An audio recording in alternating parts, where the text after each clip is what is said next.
ഇന്നാണ് തിയേറ്ററുകളിലേക്ക് കാട്ടാളൻ റിലീസായത്. പോൾ ജോർജ് സംവിധാനം ചെയ്ത് ആന്റണി വർഗീസ് നായകനെത്തുന്ന ആക്ഷൻ ത്രില്ലർ പടമാണ് കാട്ടാളൻ. ക്യൂബ്സ് എന്റർടൈൻമെന്റ് ബാനറിൽ വരുന്ന ഈ സിനിമ മാർക്കോ പോലൊരു വലിയൊരു ഹിറ്റാകുമെന്ന് കണ്ടു തന്നെ അറിയേണ്ടി വരും. കാട്ടാളൻ തിയേറ്ററുകളിൽ നിന്ന് കണ്ടിറങ്ങി വരുന്ന ഫാൻസിന്റെ റെസ്പോൺസ് നോക്കാം. നിങ്ങൾ ഈ സിനിമ കണ്ടവരാണെങ്കിൽ ഈ സിനിമയെക്കുറിച്ചുള്ള അഭിപ്രായം കമന്റ് ബോക്സിൽ പറയുക. നേരെ വീഡിയോയിലോട്ട് പോകാം. നിനക്കിത് ഹറാമായിരിക്കാം, പക്ഷേ എനിക്ക് ഇത് ഹലാലാണ്. ഇൻട്രോയിൽ വരെയും ആവറേജിൽ പോയി, ഇൻട്രോയിന് ശേഷവും പകുതി ഒരു ആവറേജിൽ പോയി. അത് കഴിഞ്ഞപ്പോൾ കുറച്ചൊക്കെ എവിടെയൊക്കെ ഇമോഷണൽ കണക്ട് ആയി. അതുവരെ ഒന്നും ഇമോഷണൽ കണക്ട് ഒന്നും ഇല്ല. എപ്പോൾ ഓൾറെഡി ഇടിപ്പടമാണെന്നറിയാം, പക്ഷേ നമ്മൾ വിചാരിച്ച ഒന്നും അങ്ങോട്ട് എത്തിയിട്ടില്ല. അവർ വിചാരിച്ചത്ര പോലെ വന്നിട്ടില്ലെങ്കിലും കുഴപ്പമില്ല, കണ്ടോണ്ടിരിക്കാം.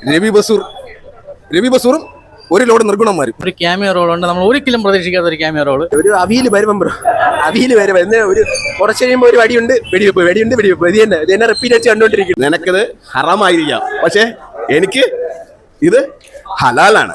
അതാണ് നമ്മുടെ ഈദ് മുബാറക്കായിട്ട് തന്നെ പെപ്പെ ജനങ്ങൾക്ക് കൊടുത്തൊരു ഡയലോഗ്.